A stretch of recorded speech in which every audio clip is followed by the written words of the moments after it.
ಪ್ರೀತಿಯ ವಿದ್ಯಾರ್ಥಿ ಮಿತ್ರರೇ, ನನ್ನ ಹೆಸರು ರಘು ಅಂತ. ನಾನು ಕಾಲೇಜಿಗೆ ಹೊಸದಾಗಿ ಬಂದಿರುವಂತಹ ಕನ್ನಡ ಉಪನ್ಯಾಸಕ. ನಿಮ್ಮ ಪರಿಚಯವನ್ನು ನೀವು ತರಗತಿಗೆ ಬಂದ ನಂತರದಲ್ಲಿ ಆ ಪರಿಚಯವನ್ನು ಮಾಡಿಕೊಳ್ಳೋಣ. ಈಗ ನಿಮಗೆ ಪ್ರಥಮ PUCಗೆ ಸಾಹಿತ್ಯ ಸಂಚಲನ ಅನ್ನುವಂತಹ ಒಂದು ಪಠ್ಯ ಭಾಗವನ್ನು ನಿಮಗೆ ಅಭ್ಯಾಸಕ್ಕಾಗಿ ಇಟ್ಟಿದ್ದಾರೆ. ಆ ಪಠ್ಯ ಭಾಗದಲ್ಲಿ ನೀವು ಅಭ್ಯಾಸ ಮಾಡುವಂತಹ ಪಠ್ಯಗಳು ಯಾವುದು ಅನ್ನೋದನ್ನು ನೋಡೋಣ. ನಿಮಗೆ ಒಟ್ಟು 3 ಭಾಗದಲ್ಲಿ ಪಠ್ಯವನ್ನು ಇಟ್ಟಿದ್ದಾರೆ. ನಾನು ಪಠ್ಯವನ್ನು ಎಕ್ಸ್ಪ್ಲೇನ್ ಮಾಡ್ತಾ ಇರುವಾಗ ನನ್ನ ಸ್ಕ್ರೀನ್ ನಿಮಗೆ ಅಡ್ಡ ಆಗ್ತಾ ಇರೋದ್ರಿಂದ ನಾನು ಅದನ್ನು ತೆಗೆದುಹಾಕ್ತೀನಿ. ನೋಡಿ, ನಿಮಗೆ ಒಟ್ಟು ಕಾವ್ಯ ಭಾಗ, ಗದ್ಯ ಭಾಗ ಮತ್ತು ನಾಟಕ 3 ಭಾಗದಲ್ಲಿ ನಿಮಗೆ ಅಭ್ಯಾಸಕ್ಕಾಗಿ ಇಟ್ಟಿದ್ದಾರೆ. ಕಾವ್ಯ ಭಾಗದಲ್ಲಿ ನಾವು ದುರ್ಯೋಧನ ವಿಲಾಪ ವಚನಗಳು, ಅಲ್ಲಮ್ಮ ಪ್ರಭುವಿನ ವಚನಗಳು, ಗಟ್ಟಿವಾಳಯ್ಯ, ಆಮೇಲೆ ಅಕ್ಕಮಹಾದೇವಿ ಎಂಬ 3 ಜನರ ವಚನಗಳನ್ನು ನಿಮಗೆ ಇಟ್ಟಿದ್ದಾರೆ. ನಂತರ ದೇವನೊಲಿದನ್ ಕುಲವೇ ಸತ್ಕುಲಂ, ಅಲುಬಿದಲ್ ಕಲ್ಮರಂ ಕರಗುವಂತೆ, ತಲ್ಲೆಣಿಸದಿರು ಕಂಡೆ ತಾಳು ಮನವೇ, ಶಿಶುಮಕ್ಕಳಿಗೊಲಿದ ಮಾದೇವ, ಅಖಂಡ ಕರ್ನಾಟಕ ಎಂದಿಗೆ, ಮಗು ಮತ್ತು ಹಣ್ಣುಗಳು, ನಾ ಬರೀ ಭ್ರೂಣವಲ್ಲ, ಮತ್ತೆ ಸೂರ್ಯ ಬರುತ್ತಾನೆ, ಸುನಾಮಿ ಆಡು, ಹೊಲಿಗೆ ಯಂತ್ರದ ಅಮ್ಮಿ, ದೇವರಿಗೊಂದು ಅರ್ಜಿ, ಜೀವಕ್ಕೆ ಇಂಧನ. ಒಟ್ಟು 15 ಪದ್ಯಗಳನ್ನು ನಿಮಗೆ ಇಟ್ಟಿದ್ದಾರೆ. ಅದರಲ್ಲಿ ಕೆಲವು ಪದ್ಯಗಳನ್ನು ತೆಗೆದುಹಾಕಿದ್ದಾರೆ. ನಂತರದಲ್ಲಿ ನಾನು ಎಕ್ಸ್ಪ್ಲೇನ್ ಮಾಡ್ತೀನಿ ಅದರ ಬಗ್ಗೆ. ಗದ್ಯ ಭಾಗದಲ್ಲಿ ಕೂಡ ನಿಮಗೆ ಒಂದಿಷ್ಟು ಗದ್ಯ ಭಾಗಗಳನ್ನು ತೆಗೆದುಹಾಕಿದ್ದಾರೆ. ಅದನ್ನು ಕೂಡ ನಾನು ನಿಮಗೆ ತಿಳಿಸ್ತೀನಿ. ನೋಡಿ, ಇದರಲ್ಲಿ ಗಾಂಧಿ, ರಾಗಿ ಮುದ್ದೆ, ಜ್ಯೋತಿಷ್ಯ ಅರ್ಥಪೂರ್ಣವೋ ಅರ್ಥರಹಿತವೋ, ಶಾಸ್ತ್ರಿ ಮಾಸ್ತರ ಮತ್ತವರ ಮಕ್ಕಳು, ಬುದ್ಧ ಬಿಸಿಲೂರಿನವನು, ಮಹಾತ್ಮರ ಗುರು, ನಿರಾಕರಣೆ, ಕೃಷಿ ಸಂಸ್ಕೃತಿ ಮತ್ತು ಜಾಗತೀಕರಣ, ಚತುರನ ಚಾತುರ್ಯ, ಇಷ್ಟು 9 ಗದ್ಯ ಭಾಗಗಳನ್ನು ನಿಮಗೆ ಇಟ್ಟಿದ್ದಾರೆ. ಅದರಲ್ಲಿ ಕೆಲವು ಗದ್ಯ ಭಾಗಗಳನ್ನು, 1-2 ಗದ್ಯ ಭಾಗಗಳನ್ನು ತೆಗೆದುಹಾಕಿದ್ದಾರೆ. ನಂತರ ನಾಟಕದಲ್ಲಿ ಬೋಳಿಶಂಕರ, ಚಂದ್ರಶೇಖರ ಕಂಬಾರ ಬರೆದಿರ್ತಕ್ಕಂತಹ ಒಂದು ನಾಟಕವನ್ನು ನಿಮಗೆ ಇಟ್ಟಿದ್ದಾರೆ.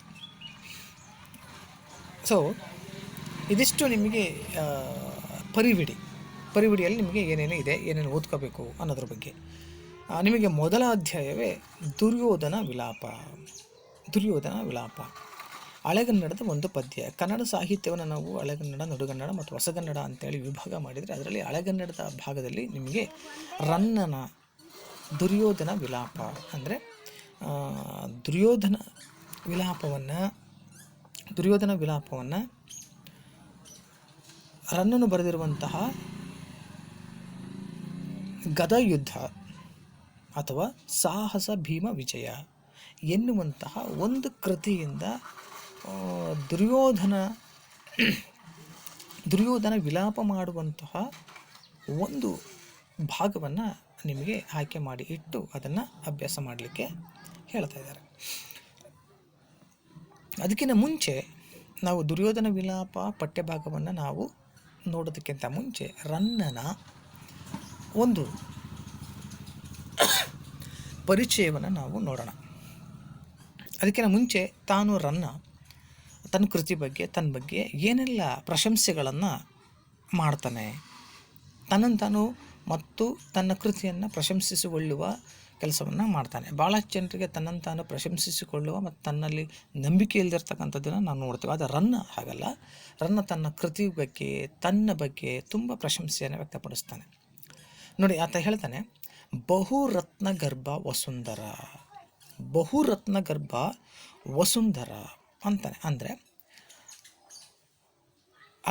ಬಹುರತ್ನ ಗರ್ಭ ವಸುಂಧರ ಎನ್ನುವಂತಹ ನುಡಿಯಂತೆ ಅಗಣಿತವಾಗಿರ್ತಕ್ಕಂತಹ ರತ್ನಗಳು ನಿಸರ್ಗದಲ್ಲಿ ನಮಗೆ ಸಿಗುತ್ತೆ, ಭೂಮಿಯಲ್ಲಿ ಸಿಗುತ್ತೆ. ನಮಗೆ ಭಾಳಷ್ಟು ರತ್ನಗಳು ಸಿಗ್ತವೆ. ಹಾಗೆಯೇ ಮಾನವನ ನಿರ್ಮಿಸಿರ್ತಕ್ಕಂಥ ಒಂದು ಸಂಸ್ಕೃತಿಯ ಒಳಗಡೆ ಗಣಿತಗೊಂಡಿರುವುದು ಅಂದರೆ ಲೆಕ್ಕಕ್ಕೆ ಒಳಗಾಗಿರುವಂತಹದ್ದು ಯಾವುದು ಅಂದರೆ ನವರತ್ನಗಳು ಯಾವುವು ಅಂತ ಅಂದರೆ ನಮಗೆ ಗೊತ್ತಿದೆ. ಮುತ್ತು, ರತ್ನ, ಅವಳ, ಹೀಗೆಲ್ಲ 9 ರತ್ನಗಳನ್ನು ನಾವು ಹೇಳ್ತೀವಿ. ನವರತ್ನ ಅಂದರೆ 9 ರತ್ನಗಳು. ಇವುಗಳನ್ನು ಮನುಷ್ಯ ತನ್ನ ಸಂಸ್ಕೃತಿ ಒಳಗಡೆ ಕಂಡುಕೊಂಡಿರ್ತಕ್ಕಂಥದ್ದು. ಇಂತಹ ನವರತ್ನಗಳಲ್ಲಿ ಕನ್ನಡದ ಪ್ರಥಮ ನವೋದಯದ ರತ್ನತ್ರಯರು ಅಂತೇಳಿ ಪ್ರಸಿದ್ಧರಾದಂತಹ ಕವಿಗಳಲ್ಲಿ ಪಂಪ, ಹೊನ್ನ ಮತ್ತು ರನ್ನ, ಈ 3 ಜನ ತುಂಬ ಪ್ರಮುಖರು. ಇವರನ್ನು ನಾವು ರತ್ನತ್ರಯರು ಅಂತ ಕರೀತೀವಿ. ಅದರಲ್ಲಿ ರನ್ನ ತುಂಬ ಪ್ರಮುಖವಾಗಿರ್ತಕ್ಕಂಥ ಒಬ್ಬ ವ್ಯಕ್ತಿ. ನೋಡಿ, ಕವಿ ರನ್ನನ ಪಾಲಿಗೆ ಕವಿರತ್ನ ಎಂಬುದು ಪ್ರಶಂಸೆಯೂ ಹೌದು, ಅಭಿಧಾನವೂ ಹೌದು. ಅದನ್ನು ಪ್ರಶಂಸೆಗೆ ಒಳಗಾಗಿದೆ, ಅಭಿಧಾನಕ್ಕೂ ಒಳಗಾಗಿದೆ ಅನ್ನುವಂಥದ್ದನ್ನು ಕವಿಗಳು ಅವನ ಬಗ್ಗೆ ಕುರಿತು ಮಾತನಾಡ್ತಾರೆ. ರನ್ನ ಹೇಳ್ತಾ ತಾನೊಬ್ಬ ಸಾಧಾರಣ ಕವಿಯಲ್ಲ ಅಂತೇಳಿ ಸ್ಪಷ್ಟಪಡಿಸ್ತಾನೆ. ಯಾಕೆ ಅಂತಂದರೆ ಆತ ತನ್ನ ಕೃತಿಯನ್ನು ಪಣಾರತ್ನದೊಡನೆ ಹೋಲಿಕೆ ಮಾಡ್ತಾನೆ. ಹೇಗೆ ಅಂದರೆ, ಕೆಲವು ಸಾಧಾರಣ ಹಾವುಗಳಿಗಿಂತ ಮಿಗಿಲಾಗಿರ್ತಕ್ಕಂಥದ್ದು ಯಾವುದಂದರೆ ಅದು ಆದಿಶೇಷ ಅಂತ. ಅದಕ್ಕೆ ತುಂಬ ಪ್ರಶಂಸೆ ಇದೆ ಮತ್ತು ಅದಕ್ಕೆ ತನ್ನದೇ ಆಗಿರುವಂತಹ ಪ್ರಾಮುಖ್ಯತೆ ಇದೆ. ಹಾಗಾಗಿ ಅಂತಹ ಆದಿಶೇಷನ ಪಣಾರತ್ನ ಇದೆಯಲ್ಲ, ಪಣಾರತ್ನ ಅಂತಂದರೆ ಎಡೆ, ಪಣ ಅಂತಂದರೆ ಎಡೆ, ರತ್ನ ಅಂತಂದರೆ ಆ ಎಡೆಯ ಮೇಲಿರ್ತಕ್ಕಂತಹ ರತ್ನ. ನಾವು ಅದನ್ನು ಮಾಣಿಕ್ಯ ಅಂತ ನಾವು ಕರಿತೀವಿ. ಸಹಜವಾಗಿ ಜನಸಾಮಾನ್ಯರ ಭಾಷೆಯಲ್ಲಿ ಬರುವಂಥದ್ದು ಮಾಣಿಕ್ಯ ಅನ್ನುವಂಥದ್ದು. ಅಂತಹ ಪಣಾರತ್ನದೊಡನೆ ತನ್ನ ಕೃತಿಯನ್ನು ಸಮೀಕರಿಸಿಕೊಳ್ಳುವ, ಅಂದರೆ ಹೋಲಿಕೆ ಮಾಡಿಕೊಳ್ಳುವ ಕೆಲಸವನ್ನು ರನ್ನ ಮಾಡ್ತಾನೆ. ತನ್ನ ಪರೀಕ್ಷಕರು ಸಾಧಾರಣ ರತ್ನಗಳನ್ನು ಪರೀಕ್ಷೆ ಮಾಡಬಲ್ಲರೆ ಹೊರತು ಪಣಿಪತಿಯ ಪಣಾರತ್ನವನ್ನು ಪರೀಕ್ಷಿಸಲಾರರು ಅಂತ ಹೇಳ್ತಾನೆ. ಅಂದರೆ ಸಾಮಾನ್ಯವಾಗಿ ರತ್ನವನ್ನು ಪರೀಕ್ಷೆ ಮಾಡ್ತಕ್ಕಂಥವ್ರು ಇದ್ದಾರಲ್ಲ, ಅವರು ಸಾಮಾನ್ಯವಾಗಿ ನಮ್ಮ ಮನುಷ್ಯನ ಸಮುದಾಯದಲ್ಲಿ ಓಡಾಡುವಂತಹ ಕೆಲವು ರತ್ನಗಳಿದಾವಲ್ಲ, ನವರತ್ನಗಳಿದಾವಲ್ಲ, ಅವುಗಳನ್ನು ಪರೀಕ್ಷೆ ಮಾಡ್ಬೋದೇ ಹೊರತು ಆದಿಶೇಷನ ಎಡೆಯ ಮೇಲಿರುವ ರತ್ನವನ್ನು ಪರೀಕ್ಷೆ ಮಾಡುವಂತಹ ಧೈರ್ಯ ಅವರಿಗೆ ಇಲ್ಲ.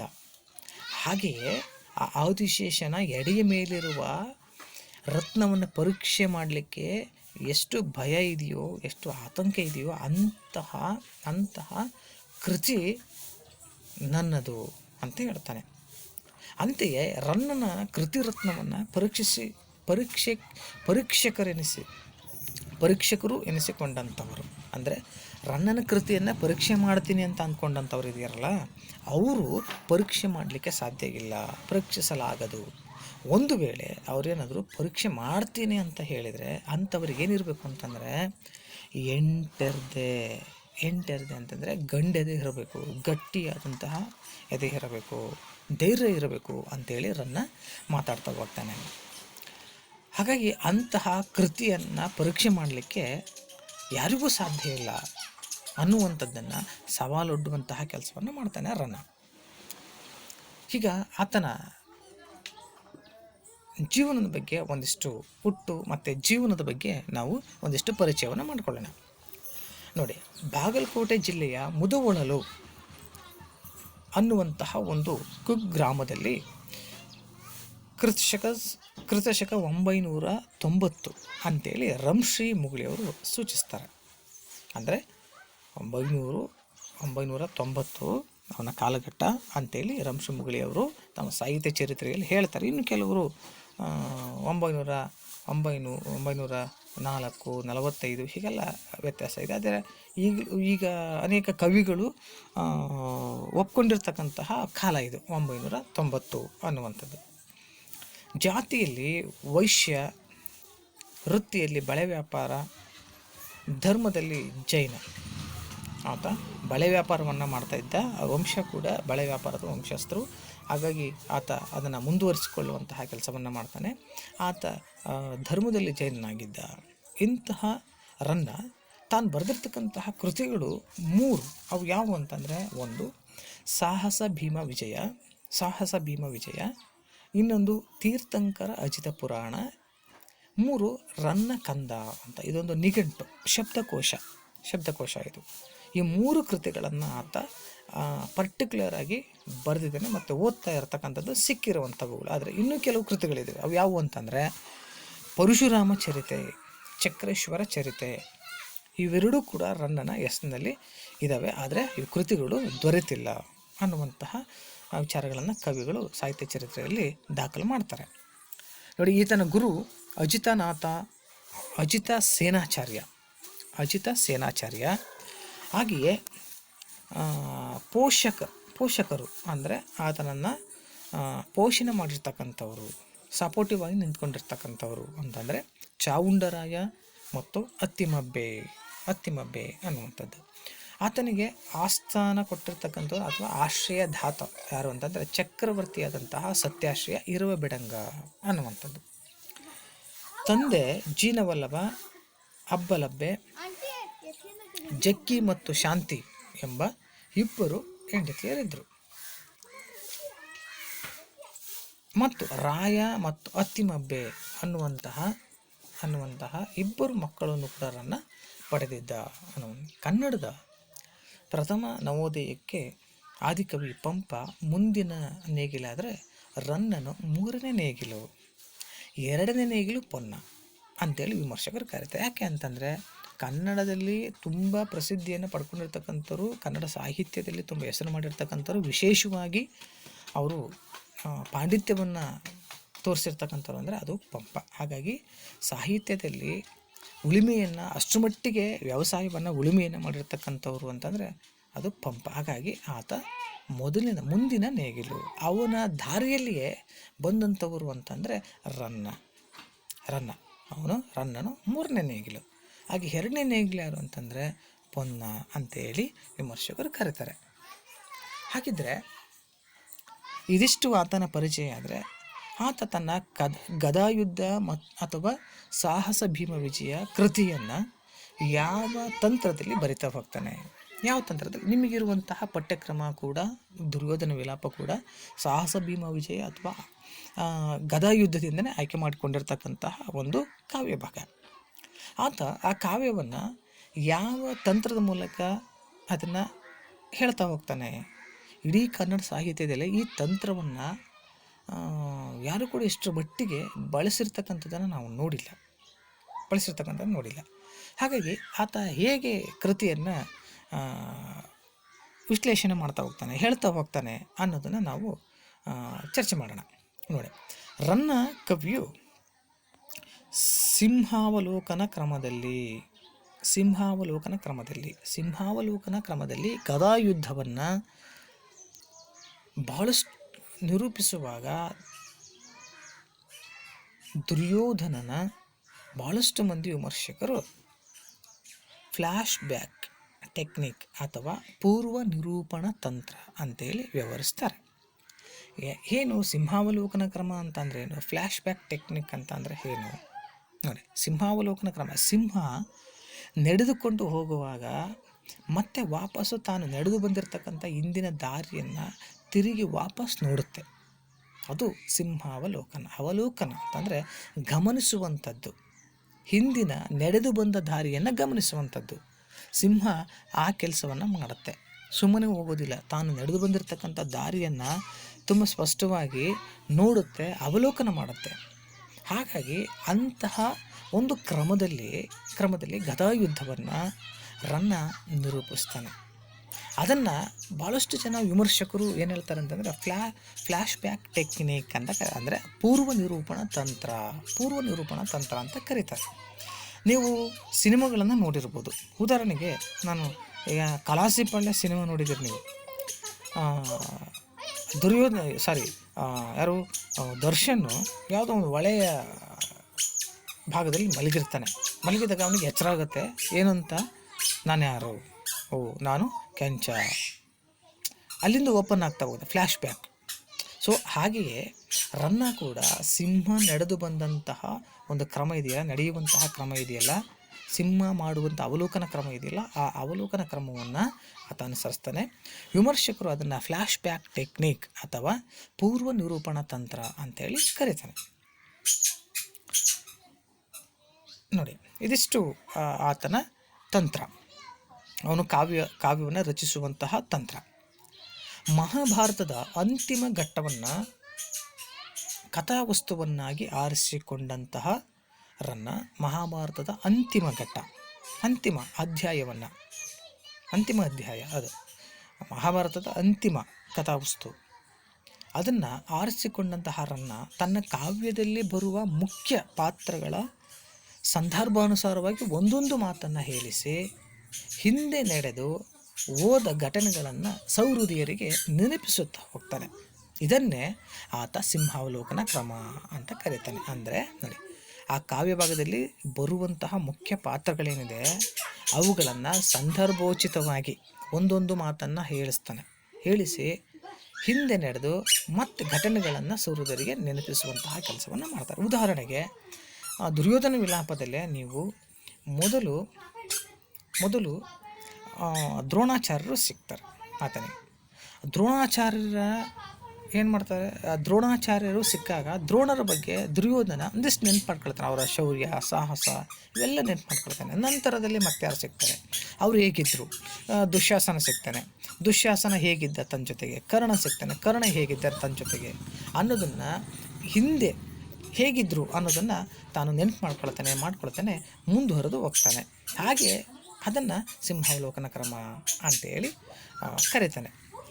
ನೋಡಿ, ಈ ಕ್ರಮ ಇದೆಯಲ್ಲ, ಈ ಕ್ರಮವು ಕಥಾ ಲಹರಿಯ ನಡುವೆ ನಿಂತು ಸಂದರ್ಭಾನುಸಾರವಾಗಿ ವ್ಯಕ್ತವಾಗುವಂತಹದ್ದು.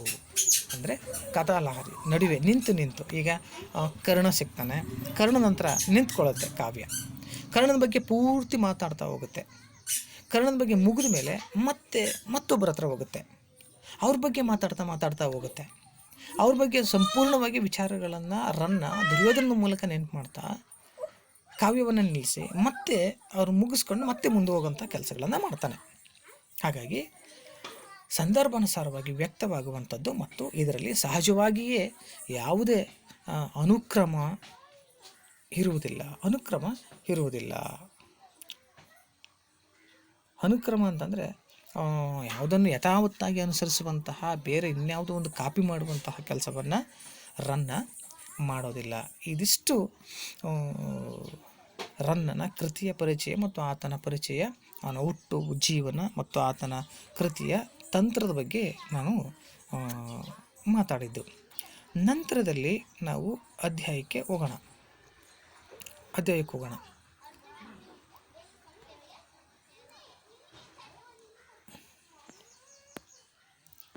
ಒಂದೇ ಸೆಕೆಂಡು ನೋಡಿ. ಮೊದಲು ನಮಗೆ ದುರ್ಯೋಧನ ವಿಲಾಪ ರನ್ನ.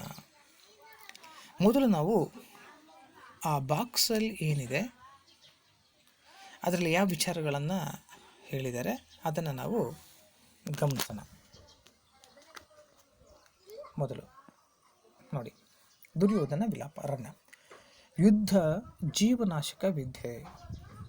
ಪ್ರಭುತ್ವ ಕಾಲಕಾಲಕ್ಕೆ ಯುದ್ಧಗಳನ್ನು ಸಲಹುತ್ತಾ ಬಂದಿದೆ.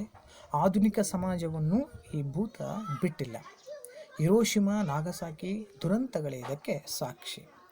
ಬುದ್ಧನಂತಹ ಸಂತರೆಲ್ಲರೂ ಯುದ್ಧವನ್ನು ವಿರೋಧಿಸಿದವರೇ. ಯುದ್ಧದ ಘೋರ ಪರಿಣಾಮಗಳನ್ನು ಜಗತ್ತಿಗೆ ಅಧಿಕಾರದಾಹಿಗಳು ಅರಿಯಬೇಕಿದೆ. ಅಶೋಕ ಚಕ್ರವರ್ತಿಯಂತೆ ಯುದ್ಧ ನೀತಿಯನ್ನು ನಿರಾಕರಿಸಬೇಕು. ಇಡೀ ಪಠ್ಯವನ್ನು ನಾವು ಯಾವ ವಿಚಾರಗಳ ಮೇಲೆ ಚರ್ಚೆ ಮಾಡಬೇಕು ಅನ್ನೋದನ್ನು ತುಂಬ ಸ್ಪಷ್ಟವಾಗಿ ಇದರಲ್ಲಿ ಹೇಳ್ತಾ ಇದ್ದಾರೆ. ಯುದ್ಧ ಜೀವನಾಶಕ ವಿದ್ಯೆ. ಯುದ್ಧ ಅನ್ನುವಂಥದ್ದು ಇಡೀ ಪ್ರಕೃತಿಯನ್ನು, ಇಡೀ ಮಾನವ ಸಂಕುಲನವನ್ನು ನಾಶ ಮಾಡುವಂತಹ ಒಂದು ವಿದ್ಯೆ ಅದು. ಹಾಗಾಗಿ ಅಂತಹ ವಿದ್ಯೆಯನ್ನು ನಿರಾಕರಿಸುವಂತಹ ಕೆಲಸಗಳನ್ನು ನಾವು ಮಾಡಬೇಕು. ಯಾಕೆ ಈ ಮಾತನ್ನು ಹೇಳ್ತಾ ಇದ್ದಾರೆ ಅಂತಂದರೆ, ಇಡೀ ಮಹಾಭಾರತ ಯುದ್ಧದ ಮೂಲಕವೇ ಕಟ್ಟಿರುವಂಥದ್ದು, ಸಹೋದರರ ಮಧ್ಯೆ ನಡೀತಕ್ಕಂಥದ್ದು.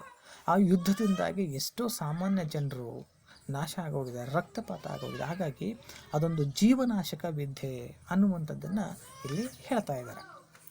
ಪ್ರಭುತ್ವ ಕಾಲಕಾಲಕ್ಕೆ ಯುದ್ಧಗಳನ್ನು ಸಲಹುತ್ತಾ ಬಂದಿದೆ. ನೋಡಿ, ಪ್ರಭುತ್ವ ಇದೆಯಲ್ಲ, ಪ್ರಭುತ್ವ ಎಲ್ಲವೂ ನನ್ನ ಕೈ ಕೆಳಗಿರಬೇಕು, ಎಲ್ಲವೂ ನನ್ನ ಕಪಿಮುಷ್ಟಿಯಲ್ಲಿರಬೇಕು, ನಾನೇ ರಾಜನಾಗಿರಬೇಕು, ನಾನೇ ಅಧಿಕಾರಿಯಾಗಿರಬೇಕು ಅನ್ನುವಂತಹ ಆಕಾಂಕ್ಷೆ ಇದೆಯಲ್ಲ, ಅದು ಯುದ್ಧಗಳಿಗೆ ಸಪೋರ್ಟ್ ಮಾಡುತ್ತೆ, ಯುದ್ಧಗಳನ್ನು ಸಲಹುತ್ತೆ, ಪ್ರೋತ್ಸಾಹಿಸುತ್ತೆ. ಆ ಕಾರಣಕ್ಕಾಗಿ ಅದೊಂದು ಜೀವನಾಶಕ ವಿದ್ಯೆ.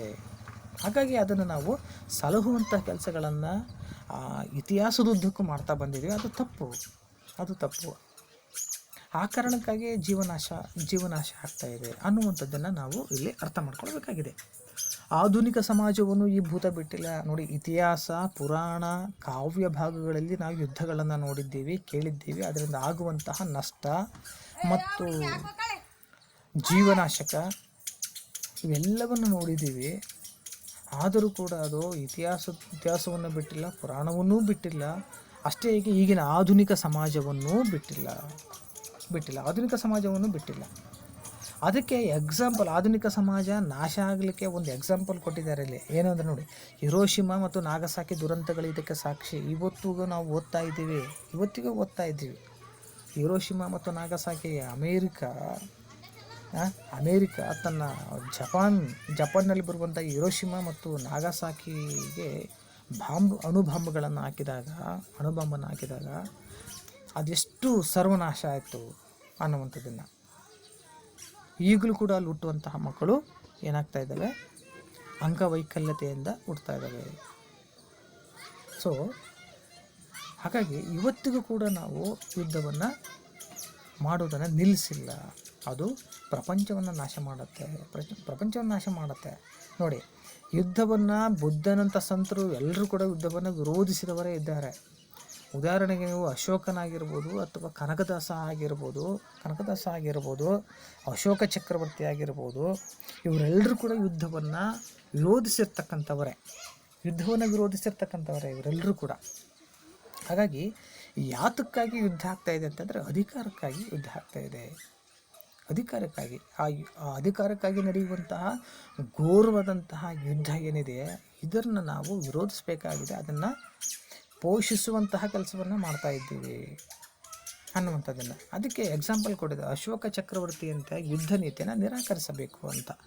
ಅಶೋಕ ಕಳಿಂಗ ಯುದ್ಧಕ್ಕೆ ಹೋದಂತಹ ಸಂದರ್ಭದಲ್ಲಿ ಆತ ಅಲ್ಲಿ ನಡೆಯುವಂತಹ ರಕ್ತಪಾತ, ಜೀವನಾಶಕ, ಈ ಘೋರ ಪರಿಣಾಮ ಆತನ ಮೇಲೆ ಬಿದ್ದು ಆತ ಏನು ಮಾಡ್ತಾನೆ ಅಂತಂದರೆ, ಜೀವ ಪೋಷಕ ಮನುಷ್ಯನ ಜೀವಕ್ಕೆ, ಪ್ರಕೃತಿಯ ಜೀವಕ್ಕೆ ಪ್ರೋತ್ಸಾಹ ಕೊಡುವ ಮತ್ತು ಅದರ ಪ್ರೀತಿಸುವಂಥ ಪ್ರಕೃತಿಯನ್ನು ಮತ್ತು ಮನುಷ್ಯ ಸಮಾಜವನ್ನು ಪ್ರೀತಿಸುವಂತಹ ಬೌದ್ಧ ಧರ್ಮವನ್ನು ಆತ ಸ್ವೀಕರಿಸ್ತಾನೆ. ಇಡೀ ಪ್ರಪಂಚದಾದ್ಯಂತ ಆತ ಏನು ಮಾಡ್ತಾನೆ ಅಂತಂದರೆ, ಧರ್ಮವನ್ನು ಪ್ರಚಾರ ಮಾಡಲಿಕ್ಕೆ ಆತ ಎಲ್ಲರನ್ನು ಕೂಡ, ತನ್ನ ಮಕ್ಕಳನ್ನು ಕೂಡ ಆತ ಕಳಿಸ್ತಾನೆ. ಮತ್ತು ಆತ ತನ್ನ ಶಾಸನಗಳಲ್ಲಿ ಕೂಡ ಯಾವ ಜೀವಗಳನ್ನು ಕೂಡ ಬಲಿ ಕೊಡೋ ಹಾಗಿಲ್ಲ ಅನ್ನುವಂತಹ ನೀತಿಯನ್ನು ಕೂಡ ಆತ ಹೇಳ್ತಾ ಹೋಗ್ತಾನೆ. ಇದಿಷ್ಟು ನೋಡಿ, ಈ ಪಠ್ಯ ಭಾಗದಲ್ಲಿ ನಾವು ಅರ್ಥ ಮಾಡ್ಕೊಳ್ಬೇಕಾಗಿರ್ತಕ್ಕಂಥದ್ದು. ನಂತರದಲ್ಲಿ ನಿಮಗೆ ಪದ್ಯ ಭಾಗ ಪ್ರಾರಂಭ ಆಗುತ್ತೆ. ನಾನು ಸುಮ್ಮನೆ ಹಾಗೆ ಒಂದಿಷ್ಟು ಪದ್ಯವನ್ನು ಇದನ್ನು ನಾನು ಓದ್ತೀನಿ, ಸುಮ್ಮನೆ ಗಮನ ಇಟ್ಟು ನೀವು ಕೇಳಿಸ್ಕೊಳ್ಳಿ. ಹುಡಿದಿರ್ಧ ಕೈದು ನೆತ್ತರ ಕಡಲೊಳಗೆ ಅಡಿಗಡಿಗೆ ತಳಮನ್ ಉರ್ಚುತ್ತಿರೆ ಕಾಲಿಡಲ್ ಎಡೆ ಒಡೆಯದೆ ಕುರುಪತಿ ದಡಿಗ ವೆಳಂಗಳನೆ ಮೆಟ್ಟಿ ಮೆಲ್ಲನೆ ನಡೆದಮ್ಮ. ಅರ್ಥ ಆಗ್ತಾ ಇದೆಯಲ್ಲ ನಾನು ಓದ್ತಾ ಇರುವಂಥದ್ದು? ಕರೆಕ್ಟಾಗಿ ಗಮನಿಸಿ, ನಾನು ಬಿಡಿಸಿ ಓದ್ತಾ ಇರುವಂಥದ್ದನ್ನು. ಹುಡಿದಿರ್ದ ಕೈದು ನೆತ್ತರ ಕಡಲೊಳಗೆ ಅಡಿಗಡಿಗೆ ತಳಮನ್ ಉರ್ಚುತ್ತಿರೆ ಕಾಲಿಡಲೆಡೆ ಒಡೆಯದೆ ಕುರುಪತಿ ದಡಿಗ ವೆಣಂಗಳನೆ ಮೆಟ್ಟಿ ಮೆಲ್ಲನೆ ನಡೆದಂ. ಇವ ಶೈಲಂಗಳನೇರಿ ರುಧಿರ ಸ್ರೋತಂಗಳಂ ದಾಂಟಿ ಇಬರ್ಧೋ ನೀಲ ಲತಾ ಪ್ರಧಾನ ವಿಪಿನ ರಾತಂಗಳೋಳ್ ಸಿಲ್ಕಿ ಬರಂಗೈದು ಉರಧೈದು ಸಂಜಯ ಶಿರಸ್ಕಂದ ಅವಲಂಬಂ ಕುರುಪ್ರಭು ಖಂಡಂ ಶರಜಾಲ ಜರ್ಜರಿತ ಗಾತ್ರತ್ರಾಣನಂ ದ್ರೋಣನಂ. ವಚನ: ಅಂತೂ ನಿಸರ್ಗ ದುಷ್ಟಧುಮ್ನ ಕಚ ನಿಗ್ರಹಕರ ವಿಲುಳಿತ ಮೌಳಿಯಾಗಿರ್ದ ಭಾರದ್ವಜ ನೀರವಂ ರಾಜರಾಜಂ. ನೋಡಿ, ದುರ್ಯೋಧನ ಇಲ್ಲಿ ಮಾತಾಡ್ತಾನೆ. ಹರಿಯಮೆ ಬಿಲ್ಲಣಕ್ಕೆ ಗಾಂಡೀವಿಯಲ್ತು ಪಿನಾಕ ಪಾಣಿಯಂ ನೆರೆಯನ್ ಇದಿರ್ಚಿ ನಿಮ್ಮೊಡನೆ ಕಾದಿ ಗೆಲಲ್ಕದು ನಿಮ್ ಉಪೇಕ್ಷೆಯೆಂದರಿಯನ್ ಇದೆನ್ನ ಕರ್ಮವಶಮೆಂದರಿಯನ್ ನಿಮಗಿಂತು ಸಾವು ಮೀ ತೆರದಿನ ಕಾರಣ ನೆರೆಯೇ ಸಂಭವಿಸಿರ್ದುದೋ ಕುಂಭ ಸಂಭವ ವಚನ ಎಂದು ದುಃಖಂಗೆಯ್ದು ಕುಂಭ ಸಂಭವನಂ ತ್ರಿಪ್ರದಕ್ಷಿಣಂಗೆಯ್ದು ಬರುತ್ತಮ ದಿಶಾಭಾಗದೋಳು ದಿಶಾಭಾಗದೋಳು ಒಂದು ದಿಕ್ಕಿನ ಕಡೆ ಅಲ್ಲಿ ಅಭಿಮನ್ಯುವಿನ ಕಳೆಬರ ಅಂದರೆ ಶವ ಬಿದ್ದಿದೆ. ಅದನ್ನು ನೋಡಿ ದುರ್ಯೋಧನ ಮಾತಾಡ್ತಾನೆ. ಅದು ಹೇಗಿದೆ ಅಂತಂದರೆ, ಕಳೆಬರ ಹೇಗೆ ಬಿದ್ದಿದೆ ಅದರ ಭಯಾನಕತೆಯನ್ನು ರನ್ನ ಇಲ್ಲಿ ವಿವರಿಸ್ತಾ ಹೋಗ್ತಾನೆ. ಅರೆ ಮುಗಿದಿರ್ದ ಕಣ್ಮಲರ್ ಅಲರ್ಧ ಮುಗಂ ಕಡಿಯೋದ ಕೈಯಂ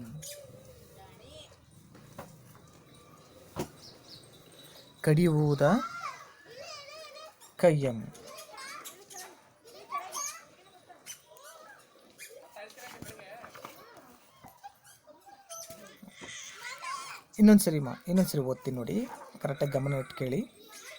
ಅರೆ ಮುಗಿದಿರ್ದ ಕಣ್ಮಲರ್ ಅಲರ್ಧ ಮೊಘಂ ಕಡಿಬೋದ ಕೈಯಂ ಆಸುರಥರಮಾಗೆ ಖರ್ಚಿದ ಔಡಂ ಬೆರೆಸು ಅನ್ಯ ಶರಪ್ರಹಾರ ಜರ್ಜರಿತ ಶರೀರನಾಗಿ ನವಲೋಹಿತವಾರ್ದಿಯೋಳ್ ಅರ್ದು ಬಿದ್ಧನಂ ಆಜೀವೀರನಂ ಅಭಿಮನ್ಯು ಕುಮಾರನನ್ ಕುರುಪತಿ ನೋಡಿ ಕಂಡಂ.